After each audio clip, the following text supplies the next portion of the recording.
आप अपने को तनख्वाह को तो जस्टिफाई कीजिएगा। इतना फैसिलिटी जो मिला हुआ है, तनख्वाह जो सरकार दे रहा है, उसका जस्टिफिकेशन चाहिए। आपत्ति निराकरण का पावर आपके पास है कि नहीं, तो केस जेन्यून है कि नहीं है, वकील साहब इधर उठा के देखेंगे।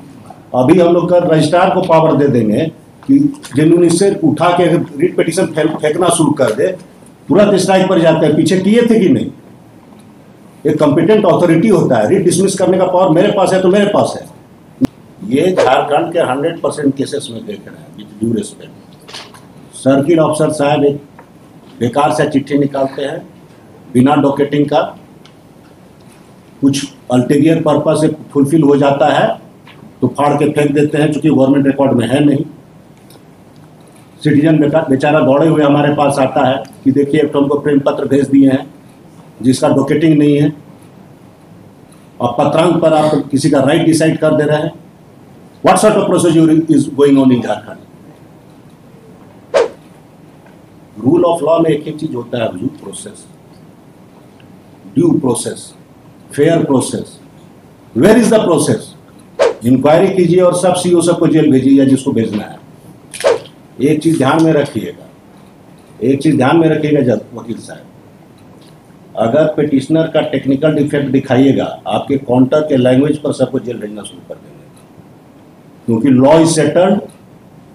जजमेंट है सुप्रीम कोर्ट का कि इस एरिना में बहुत ज़्यादा वकील लोग पढ़े लिखे हुए नहीं हैं, तो बाकी जगह से मतलब नहीं है। हम जहाँ बैठे हुए हैं हमको उतने से मतलब है।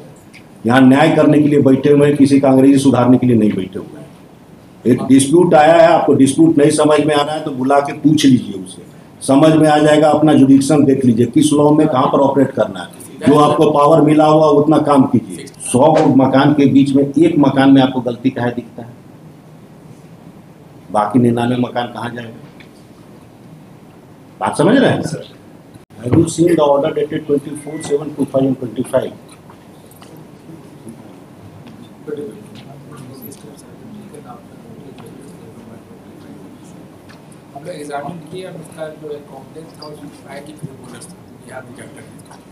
वाट एवर में भी ये जो 24/7/25 का आदेश था, पढ़ देते हैं आपके लिए। अगर इस वजह से अगर कंडक्ट कीजिएगा, it is a writ. You have to keep in mind कि हाईएस्ट फोरम को टच किया गया। अगर सिटीजन हाईएस्ट फोरम को टच किया गया है और देन एंड देयर अगर प्रॉब्लम रिजॉल्व नहीं होगा तो आप अपने को तनख्वाह को तो जस्टिफाई कीजिएगा। इतना फैसिलिटी जो मिला हुआ है, तनख्वाह जो सरकार दे रहा है, उसका जस्टिफिकेशन चाहिए। उसका एफिडेविट फाइल किया हमने 29 जुलाई, 24 ऑर्डर था तो फाइल एफिडेविट, तो 29 जुलाई को हम लोग अप्लाई किए, फाइल एफिडेविट। कोई भी आपत्ति दिया गया है, आपत्ति निराकरण का पावर आपके पास है कि नहीं? सर, आज जेन्युइन डिस्प्यूट होगा तो Who are you to decide the genuine dispute or ingenuine dispute? हमारे पास कोई कंप्लेंट आएगा तो उसका जेन्युइननेस तो हमें अंडर विच लॉ दिखाइए। लेबर लॉ भी आप करते होंगे, वहाँ भी लॉ सेटल्ड है। अगर आप ही देख लीजिएगा तो हमारा डिस्ट्रिक्ट जज क्या बैठा हुआ है? Who are you to decide whether this case is genuine or not? Genuineness will be decided by the competent civil court.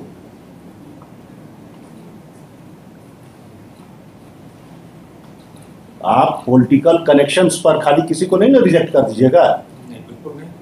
तो केस जेन्यून है कि नहीं है, वकील साहब इधर उठा के देखेंगे। अभी हम लोग कल रजिस्ट्रार को पावर दे देंगे कि जेन्यून इससे उठा के रिट पिटीशन फेंकना शुरू कर दे, तुरंत स्ट्राइक पर जाते हैं। पीछे किए थे कि नहीं? एक कॉम्पिटेंट अथॉरिटी होता है, रिट डिसमिस करने का पावर मेरे पास है तो मेरे पास है, मेरा रजिस्ट्रार कर देगा। आपको सिर्फ दिया गया है रेफर करने के लिए। लेबर लॉ में भी लॉ सेटल्ड है, जुडिक्शन है to refer the dispute whether that is genuine और इनजेन्यून। क्या डिसमिसल पावर हमारे डिस्ट्रिक्ट जज के पास नहीं है? तो आप किस आधार पर किसी को जेन्यून और इनजेन्यून कर देते हैं? अच्छा, क्या ऑर्डर पास किए भी देखे इस इन परसुएंस में, काउंटर एफिडेविट में क्या है? What you have brought on record? Where is the reason order? Even there is no rejection order. They have started reprocessing. Reprocessing means what? आप चुप रहिए, इनको बोलने दीजिए।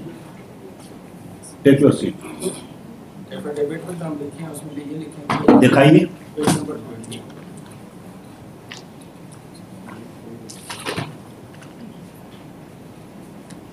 Page number 20। 20। The paragraph 15 का part है, 15 starts with the हाँ। and accordingly the special application of the Honorable so decided to call for a succession list of the appointed of khata number. Succession certificate, who are you to ask the succession certificate? Succession list list भी मांगने वाले कौन होते हैं? आप देख देगा। पहला चीज। दूसरा चीज आप हमको ये बताइए, जनरल लॉ कौन है डिप्टी कमिश्नर? किस बैच के हैं? 2015 बैच। 2015 सर। संविधान की कुछ जानकारी होगी। कोई भी चीज हो चलेगा तो एक प्रोसेस होता है, बिना प्रोसेस से कुछ हो सकता है? नहीं हो सकता। पहले तो आपके यहाँ से चिट्ठी निकलता है, देवगढ़ डीसी को इसके पहले ही बुला चुके हैं, बिना डॉकेटिंग का। क्या गवर्नमेंट का कोई भी चिट्ठी बिना डॉकेटिंग का निकल सकता है? निकलता है। आप घर से भी चिट्ठी इशू करते हैं तो डीओ लेटर लिखते हैं ना, उसमें भी डॉकेटिंग होता है। बिना डॉकेटिंग का कोई गवर्नमेंट का चिट्ठी नहीं निकल सकता है कि निकल सकता है? नहीं निकलता। कोई भी इफेक्टिव ऑर्डर बिना प्रोसेस स्टार्ट किए हुए कर सकते हैं?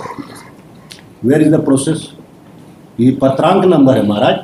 पत्रांक नंबर पर आप किसी का राइट डिसाइड कर दे रहे हैं?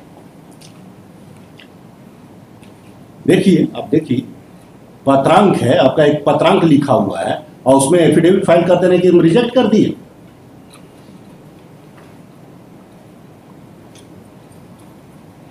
बिना प्रोसेस का।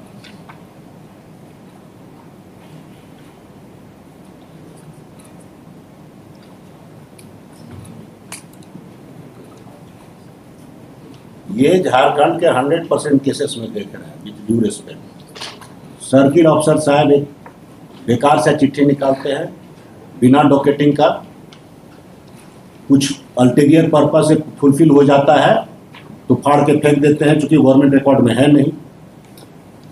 सिटीजन बेचारा दौड़े हुए हमारे पास आता है कि देखिए एक तो हमको प्रेम पत्र भेज दिए हैं जिसका डॉकेटिंग नहीं है, और पत्रांक पर आप किसी का राइट डिसाइड कर दे रहे हैं। What sort of procedure is going on in Jharkhand? बता दीजिए, आप ही बताइए। Being a deputy commissioner, so much power has been assigned to you. Can you produce any result without any procedure? भात को आप चावल को डायरेक्ट आप भात बना दे रहे हैं बिना प्रोसेसिंग का। रूल ऑफ लॉ में एक ही चीज होता है, due process, due process, fair process. Where is the process?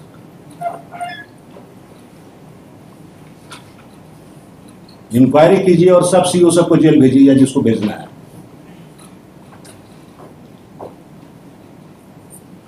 इसको नेक्स्ट वीक रख रहे हैं। ये चीज करने से देखा हाँ भी नेक्स्ट रिव्यू एट पेज 39 उसका एप्लीकेशन आया था।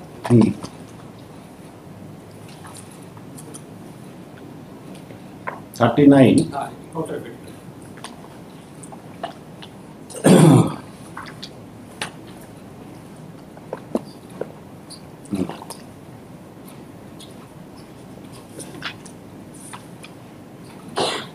हाँ, तो मिस केस के रिगार्डिंग ये 39 दी है। इस मिस केस में प्रोसीडिंग चला। इसका सर प्रेयर है पेज नंबर 58। एक चीज ध्यान में रखिएगा, एक चीज ध्यान में रखिएगा जब वकील साहब, अगर पिटिशनर का टेक्निकल डिफेक्ट दिखाइएगा आपके काउंटर के लैंग्वेज पर सबको जेल भेजना शुरू कर देंगे, क्योंकि लॉ इज सेटल्ड।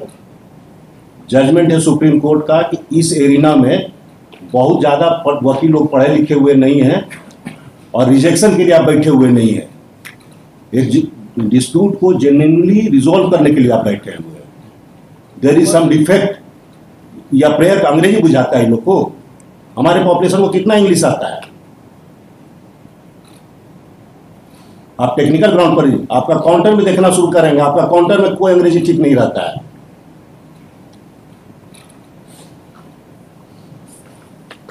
सिंपलीसिटर है, प्रेयर कुछ भी हो, इंक्वायरी और ये कुछ भी लिख दे, रेफरेंस होना चाहिए।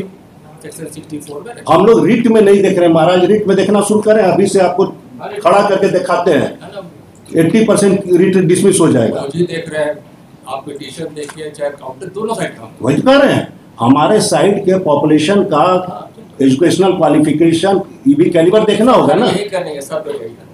तो हमको बाकी जगह से मतलब नहीं है, हम जहाँ बैठे हुए हैं हमको उतने से मतलब है। यहाँ न्याय करने के लिए बैठे हुए हैं, किसी का अंग्रेजी सुधारने के लिए नहीं बैठे हुए हैं। एक डिस्प्यूट आया है, आपको डिस्प्यूट नहीं समझ में आ रहा है तो बुला के पूछ लीजिए उसे, समझ में आ जाएगा। अपना जुडिक्शन देख लीजिए किस लॉ में कहाँ पर ऑपरेट करना है, जो आपको पावर मिला हुआ उतना काम कीजिए। 64 में एले कोड को रेफर होना ही चाहिए, इसके हिसाब अलावा का क्या कर सकते हैं। तो रेफर्ड है तो इतने बोलिए ना। रेफर, लेकिन फिर बाद में प्रेजेंस ऑफ द पार्टीज में रेफर कर दिया गया, लेकिन उस चीज को फिर काट दिया गया। आई हैव अनेस इंटायर प्रोसेस, वो मतलब रेफरेंस को रिकॉल कर लिए, रेफरेंस हैज बीन रिकॉल्ड। एक बार पेज 35 का काउंटर एफिडेविट पर पेज 35। अरे क्या है बोलिएगा ना। इसमें दोनों पार्टी के प्रेजेंस में मैटर को रेफर कर दिया गया। हाँ, और उसके बाद पार्टी वाज इसलिए awaiting that notice must be received by the concern authority और, लेकिन इसमें बाद में क्या किया गया कि इसको काट दिया गया है और अवार्ड भी पारित कर दिया गया है विदाउट सिग्नेचर पेज 39 पर। देखिए, और एक और कहानी आ रहा है, क्या कर रहे हैं। हाँ बोलिए। Sir, this pertains to plot number jamabandi number 36 and 37 sir. तो वो एक matter sir that has already been referred to LA court which is Principal District Judge Court Dumka. तो ये प्रेजेंट जो सर जो लैंड इन क्वेश्चन है sir, वो same जमाबंदी number है सर, बट वो डिफरेंट प्लॉट्स के बारे में सर। हाँ सर तो जो भी है तो रेफर किए हैं तो रेफर कीजिए ना। But that is still sub judice sir। उसकी सर उसका रेफरेंस चिट्ठी गया है रेफरेंस कोर्ट के पास। यस सर LA कोर्ट में प्रिंसिपल डिस्ट्रिक्ट जज दुमका यहाँ चला गया है। Yes sir. तो ये चीज ये कंप्लेन कर रहे हैं, दोनों का आप इंक्वायरी करके नेक्स्ट डेट में आप एफिडेविट फाइल सर कीजिए। वो एफिडेविट में मेंशन है सर, लास्ट एफिडेविट में मेंशन है, Yes, कर sir. दिए हैं Sir, व्हाटएवर sir, में। solution था, sir. हाँ तो हाँ बोलिए। सर और जो सेम जमाबंदी के सर दूसरे plot sir 36 and 37 which is particularly अभी जो लैंड इन क्वेश्चन, उसका भी पेमेंट हो गया सर एंड किसी भी तरह का ऑब्जेक्शन क्लेम नहीं हुआ था सर। इवन व्हाटएवर में Sir. Whenever there is objection is there, आप ऐसे लॉ समझ लीजिए subject to the whatever instruction is there. Land acquisition proceeding अभी देख रहे हैं क्या प्रॉब्लम आ रहा है। Land acquisition proceeding is a complete proceeding in itself, उसको बाहर से कोई जरूरत नहीं। जो भी एरिया एक्विजिशन के प्रोसेस में चला गया उसमें कोई प्रॉब्लम नहीं। अगर there is a dispute between two raiyat that can be resolve by the, इसमें कोई डिस्प्यूट नहीं है। अभी if there is a dispute between government and raiyat then what you want, वो क्या हो बोलिए। सर यही सबमिशन था sir as per section 64 of LARR act sir. इसमें मेंशन है कि if the compensation award has not been granted, तब सर LA कोर्ट में जब ऑब्जेक्शन आएगा तो LA कोर्ट में राइट टाइटल डिसाइड करने के लिए भेजा जाता है सर। जाता है सर तो वहीं ले जाएगा सर इस केस में अवार्ड नहीं। अब इस केस की हम बात नहीं कर रहे हैं, जनरल हम प्रॉब्लम केस जी कर सर रहे हैं। जनरली तो जनरली आप कहते हैं सरकारी जमीन है इसलिए ना अवार्ड बनाएंगे ना रेफर करेंगे। हाउ यू कैन से सो, पहला चीज। दूसरा चीज, अवार्ड किस में प्रिपेयर होता है, पोजीशन का भी मिलता है, इजमेंट का भी मिलता है, उसको सरकारी नॉन सरकारी से क्या लेना देना है। टाइटल का भी मिलेगा, पोजीशन का भी मिलेगा, इजमेंट का भी मिलेगा ना। Who will decide, LA court reference होगा। Sir whenever there is a dispute it has to be referred. Sir आप क्यों नहीं रेफर कर रहे हैं? आप सरकारी जमीन डिक्लेयर करके रेफरेंस ही नहीं कर रहे हैं। Can you do it? आप ही के हिसाब से आपने जो कहा है that is A correct position of law, but why not it is being implemented, that is the problem. हमारे यहाँ जितना केसेस आ रहा है 99% केसेस हो गए। We are fed up. एक तो बिना प्रोसीजर का आप काम कर दे रहे हैं। CO को आप देखिए, डिमोलिशन केसेस में, इन्फोर्समेंट केसेस में ये आ रहा है कि प्रेम पत्र बांटते चल रहे हैं बिना डॉकेटिंग। अगर डॉकेटिंग गलती से कर भी दिए तो इन्फोर्समेंट केस का नंबर का कुछ है। आप सिटीजन को बोलते हैं कि सारा कागज लेके आइए, काहे आपके पास कागज लेके जाएगा? प्राइमा फेसी आपको फाइंडिंग रिकॉर्ड करना होगा ना कि it is a government land या इस पर कोई नक्शा पास नहीं है। आपके पास अगर रिकॉर्ड नहीं है मेंटेन नक्शा का, वेदर उस लैंड पर नक्शा पास किया गया है कि नहीं है, तो आप सिटीजन से कैसे मांगिएगा? You are the record keeper ना। First you have to check your record कि आपके रिकॉर्ड के हिसाब से उस प्लॉट पर नक्शा पास है। अगर उस प्लॉट पर नक्शा पास नहीं है तो चिट्ठी भेजिए। और आपके रिकॉर्ड लापता है तो आप किस हिसाब से सिटीजन से इंक्वायरी शुरू कर दीजिए। और अगर इंक्वायरी कर रहे हैं वो भी ठीक बात है, तो एरिया टू एरिया सर्वे कीजिए। 100 मकान के बीच में एक मकान में आपको गलती कहाँ दिखता है, बाकी 99 मकान कहाँ जाएंगे? बात समझ रहे हैं sir? Malicious exercise of executing power, antithesis to the rule of law. Your power is not to destroy the society या to harass the citizen, ये तो नहीं हो सकता है। Power is with compassion, power without compassion का तो नहीं हो सकता है। Power is for upliftment of the society, helping the citizen, helping the poors. उसके लिए ना कानून दिया गया, उसके लिए ना पावर दिया गया है कि पकड़ पकड़ के सबका गर्दन दबाने के लिए दिया गया है। Put your house in order. In pursuance of order dated so and so, so and so, so and so are present, and it has been assured to this court that a proper inquiry will be made and a proper counter affidavit will be filed within 10 days. Put up on such and such date, 10 दिन के बाद दे दीजिए। Personal appearance of such and such for the time being dispensed. Put your house in order and control your CA. Sir, one last point of submission. Sir, just seeking sir's clarification, sir. Sir, as per section 64 जैसे award declare होके sir मिल गया sir, अगली party जब आए तो उन्होंने वो claim कर रहे हैं सर, तो सिंस उनको फिर अवार्ड नहीं मिला है, तो कैन बी इंटरप्रेट सेक्शन 64 की अवार्ड दूसरे जो क्लेमेंट ऑपोजिट पार्टी को नहीं मिला है तो फिर हम रेफर कर दे रहे हैं एलए कोर्ट में। कोई भी डिस्प्यूट होगा whether you can resolve it, तो it has to be referred. Yes sir, we will अगर कोई भी डिस्प्यूट है और अगर आप नहीं कर सकते रेफर करना ही है। आप अगर रेफरेंस आपका गुड है या बैड है, that can B question by the writ court, before the writ court हमारे यहाँ भी क्वेश्चन हो सकता है, दैट कैन बी। बट आप रेफर ही नहीं किए हैं तब तो गलत हो जाएगा। और रेफरेंस किस ग्राउंड पर आप रिफ्यूज कर रहे हैं, whether you have a power to refuse the reference. Labour law में देखिएगा एक पॉइंट निकाला गया है, यू नो बेटर वकील साहब, स्टेल क्लेम करके एक सुप्रीम कोर्ट ने एक वर्ड निकाला है कि कोई अगर मान लीजिए अवार्ड बना उसके बाद 25 साल के बाद दिया, या देयर इज नो सेमलेंस, कुछ इस तरह का आउटरेजियस क्लेम आएगा जिसको कोई अंधा भी देख के बोल देगा कि एकदम मैलिशियस है, समझ में आता वैसा बहुत रहेगा, वैसा नहीं ना। sir, as per guidance sir, we will refer the matter to any court.